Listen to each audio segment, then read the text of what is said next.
هو الذی خلقکم من نفس واحدۃ، وہی ہے جس نے تمہیں پیدا کیا ایک جان سے، وجعل منہا زوجہا، اور اسی سے بنایا اس کا جوڑا، لیسکن الیہا، تاکہ وہ سکون حاصل کرے اس کی طرف۔ اس کی طرف میں اشارہ کر چکا ہوں سورہ بقرہ میں بھی۔ وابتغوا ما کتب اللہ لک، کہ یہ جو معاملہ ہے شوہر اور بیوی کا، اس میں یہاں جہاں اولاد کا معاملہ ہے وہاں ایک تسکین بھی ہے، سکون بھی ہے۔ فلما تغشاہا، تو جب شوہر ڈھانپ لیتا ہے اپنی بیوی کو، حملت، اور اس سے حمل ہو جاتا ہے، حملا خفیفا، اور وہ ہلکا حمل ہوتا ہے، ابھی پتہ بھی نہیں چلتا کہ کوئی حمل ٹھہر گیا ہے، فمرت بہ، تو وہ اس کو لے کر چلتی پھرتی رہتی ہے۔ فلما اثقلت، جب بوجھل ہو جاتی ہے، دعوا اللہ ربہما، تو اب وہ دونوں اللہ کو پکارتے ہیں، اپنے رب کو، لئن آتیتنا صالحا، اے اللہ اگر یہ بچہ تو ہمیں عطا کر دے گا صحت مند، صحیح، درست، ہر نک سکھ سے صحیح ہو، اس کے تمام اعضاء درست ہوں، لئن آتیتنا صالحا لنکونن من الشاکرین، تو ہم بڑا شکر ادا کریں گے، بڑا ہم تیرا احسان مانیں گے۔ فلما آتاہما صالحا، اور جب اللہ تعالیٰ نے انہیں عطا کر دیا درست بھلا چنگا بچہ، جعلا لہ شرکاء، اب اس میں شریک ٹھہرا دیے، یہ فلاں بزرگ کے مزار پہ میں گئی تھی، یہ ان کی نگاہ کرم ہوئی ہے، اور یہ فلاں جو ہے دیوی کی کرپا ہو گئی ہے کہ جس کی وجہ سے مجھے اولاد مل گئی ہے، دیا اللہ نے، اور اب یہاں پہ اس کے لیے دیوی اور دیوتا یاد آ گئے۔ فتعالی اللہ عما یشرکون، تو اللہ بہت بلند و بالا ہے ان کے شرک سے۔ ایشرکون ما لا یخلق شیئا وہم یخلقون، کیا وہ ان چیزوں کو شریک کر رہے ہیں اللہ کے ساتھ جو کوئی شے تخلیق کرتے ہی نہیں، وہ تو خود مخلوق ہیں۔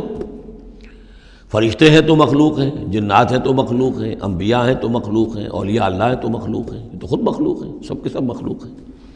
ایشرکون ما لا یخلق شیئا وہم یخلقون ولا یستطیعون لہم نصرا ولا انفسہم ینصرون، نہ وہ ان کی مدد کر سکتے ہیں نہ وہ اپنی مدد پر قادر ہیں، وہ تو سب کے سب جو ہے اللہ کے بندے ہیں۔ ان تدعوہم الی الہدی، اب یہاں پر تدریجاً بات لائی جا رہی ہے ان کو کہ جو ان کے اصل جو ڈیٹیز ان کی ہیں، وہ تو سمجھتے ہیں دیویاں ہیں، دیوتا ہیں، وہ تو اوپر ہیں، وہ تو انویزیبل ہیں، ہم نے ان کے نام پر یہ بت تراش لیے ہیں۔ تو چاہے رادھا کرشنن ہو، چاہے کوئی اور فلسفی ہو، وہ کہے گا یہ کہ ہم ان بتوں کو نہیں پوج رہے، ہم بھی جانتے ہیں یہ پتھر ہے، پتھر کے سوائے میں کیا ہے، یہ نہ دیکھ سکتے ہیں نہ چل سکتے ہیں، پتھر ہیں۔ لیکن عام طور پر ان کے ہاں آدمی جو ہے عوام کی سطح پر، وہ پھر انہی کو سمجھ بیٹھتا ہے کہ یہی ہے، اور چومتا ہے، چاٹتا ہے، جو بھی کرتا ہے، ان کا دھون پیتا ہے، ان کے سامنے ڈنڈوت کرتا ہے، ان کے سامنے جو ہے حلوے مانڈے پیش کرتا ہے، تو عوامی سطح پر ذہن میں یہی آ جاتا ہے کہ یہی ہیں معبود جن کو کہ ہم پوج رہے ہیں، اور انہی کے اندر قدرت ہے ہماری مشکل کشائی کی۔ اب ادھر رخ آ رہا ہے، ان تدعوہم الی الہدی، اگر تم پکارو انہیں ہدایت کے لیے کہ تمہیں راستہ دکھا دیں، لا یتبعوکم، وہ تمہاری طرف توجہ ہی نہیں کر سکیں گے، سواء علیکم ادعوتموہم ام انتم صامتون، برابر ہے تم پر کہ تم انہیں پکارو یا خاموش رہو۔ ان الذین تدعون من دون اللہ عباد امثالکم، ہاں جنہیں تم پکار رہے ہو، جنہیں دیوتا اور دیوی بنا لیا ہے، فرشتے ہیں یا اولیاء اللہ ہیں، وہ بھی تمہاری طرح کے بندے ہیں، عباد امثالکم، وہ تمہاری طرح کے بندے ہیں، فادعوہم فلیستجیبوا لکم ان کنتم صادقین، تو پکارو ان کو اور پھر دیکھو اگر تم سچے ہو تو پھر ان کی طرف سے تمہیں کوئی جواب ملنا چاہیے، کوئی وحی آنی چاہیے۔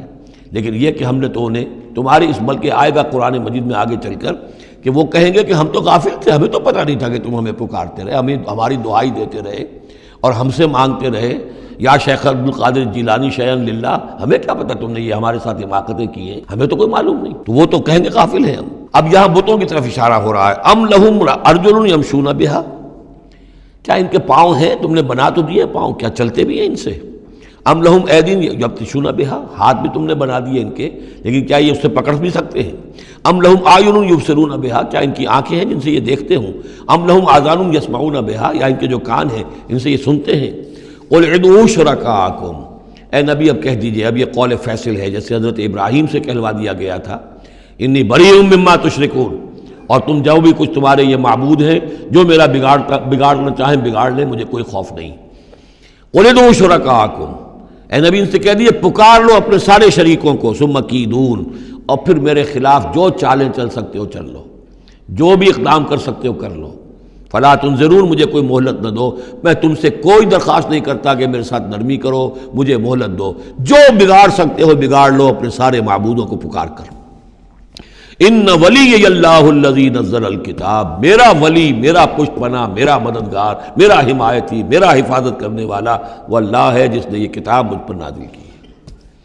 وَهُوَ يَتَوَلَّى الصَّالِحِينَ، اور وہ اپنے صالح بندوں کا ولی ہے، ان کا ساتھی ہے، مددگار ہے، پشت پناہ ہے۔ وَالَّذِينَ تَدْعُونَ مِن دُونِهِ لَا يَسْتَطِيعُونَ نَصْرَكُمْ، جنہیں تم پکار رہے ہو اس کو چھوڑ کر وہ تمہاری مدد کی استطاعت ہی نہیں رکھتے، ان کے اندر طاقت ہی نہیں ہے۔ وَلَا أَنفُسَهُمْ يَنصُرُونَ، نہ وہ اپنی جان بچا سکیں گے۔ وَإِن تَدْعُوهُمْ إِلَى الْهُدَىٰ لَا يَسْمَعُوا، اگر تم انہیں ہدایت کے لیے پکارو کہ ہمیں کوئی ہدایت دے، جیسے ہم اللہ کو پکارتے ہیں اہدنا الصراط المستقیم، اہدنا الصراط المستقیم، تو وہ تو تمہیں لا يسمعوا، وہ سنتے ہی نہیں، تم پکارتے رہو۔ وَتَرَاهُمْ يَنظُرُونَ إِلَيْكَ وَهُمْ لَا يُبْصِرُونَ، اور تم سمجھتے ہو کہ وہ تمہیں دیکھ رہے ہیں جبکہ وہ دیکھتے ہی نہیں۔ خُذِ الْعَفْوَ وَأْمُرْ بِالْعُرْفِ، اے نبی صلی اللہ علیہ وسلم، اب یہ آخر میں پھر حضور سے خطاب، یہ اکثر مکی صورتوں میں ہوتا ہے، اختتام پر حضور سے التفات۔ خُذِ الْعَفْوَ، اے نبی عفو کو، درگزر کو تھام لیجئے، یعنی آپ ان سے زیادہ بحث میں، ان سے زیادہ کسی تلخی میں، کسی اس طرح کے معاملے میں الجھیے نہیں، معاف کیجئے، چھوڑیے ان کو، دفع کیجئے۔ خُذِ الْعَفْوَ وَأْمُرْ بِالْعُرْفِ، اور بھلی بات کا حکم دیتے رہیے، جو بھی اچھی بات ہے اس کی طرف دعوت دیتے رہیے، آپ کا کام ہے دعوت دینا۔ وَأَعْرِضْ عَنِ الْجَاهِلِينَ، اور جو آپ سے الجھنا چاہیں ان سے اعراض کیجئے، خام خواہ، جیسے کہ آگے آئے گا سورہ فرقان میں، وَإِذَا خَاطَبَهُمُ الْجَاهِلُونَ قَالُوا سَلَامًا، جب جاہل الجھنا چاہتے ہیں ان عباد الرحمن سے، وہ کہتے ہیں سلام، ہم آپ سے لا نبتغی الجاہلین، ہم جاہلوں کے سر نہیں لگنا چاہتے، منہ نہیں آنا چاہتے۔ تو فرمایا آپ یہ تین الفاظ آئے ہیں، خُذِ الْعَفْوَ، یہ ایک داعی کے لیے بڑی بنیادی چیزیں ہیں، معاف کرتے رہنا، درگزر کرتے رہنا۔ وَأَمُرْ بِالْمَعْرُوفِ بِالْعُرْفِ، اور بھلی بات کا، اچھی بات کا حکم دیتے رہنا۔ وَأَعْرِضْ عَنِ الْجَاهِلِينَ، اور جو الجھنا چاہیں، جاہل ہوں، جو جذباتی لوگ ہیں، مشتعل مزاج ہیں، ان سے اعراض۔ وَإِمَّا يَنزَغَنَّكَ مِنَ الشَّيْطَانِ نَزْغٌ، اور اگر کبھی کوئی چھوت لگ ہی جائے آپ کو شیطان کی طرف سے، نزع کھینچ لینا، نزغ مس کر جانا، چھو جانا، چھوت، عین اور غین کا یہ فرق ہو گیا، یعنی یہ کہ کبھی آپ کو غصہ آئی جائے، آخر ظاہر بات ہے بربنائے طب بشری کبھی غصہ آئی جاتا ہے، آخر آئی گیا تھا حضور کو غزوہ احد میں، کیف یہدی اللہ قوما خضبوا وجہ نبیہم بالدم، کیسے اللہ ہدایت دے گا اس قوم کو جس نے اپنے نبی کے چہرے کو خون سے رنگ دیا، غصہ آ گیا تھا۔ لیس لک من الامر، اے نبی آپ کے ہاتھ میں اختیار نہیں ہے، ہدایت اور ضلالت کا اختیار ہمارے ہاتھ میں ہے۔ اسی طریقے سے اے نبی اگر کبھی غصہ آ جائے،